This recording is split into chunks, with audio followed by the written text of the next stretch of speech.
Wir haben das große Glück, dass Amma schon zum 22. Mal München besucht. Wir möchten Amma herzlich danken, dass sie uns jedes Jahr die Gelegenheit gibt, in ihrer inspirierenden Gegenwart verweilen zu dürfen. Amma, wir heißen dich von ganzem Herzen willkommen.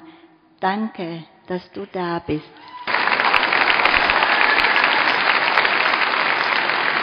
Amma lässt durch ihre Liebe zu jedem einzelnen Menschen die Menschheit zu einer großen Einheit zusammenwachsen.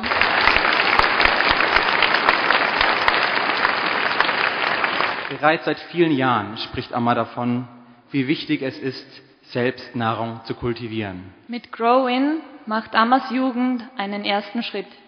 Wir sehen die Samen für eine Veränderung.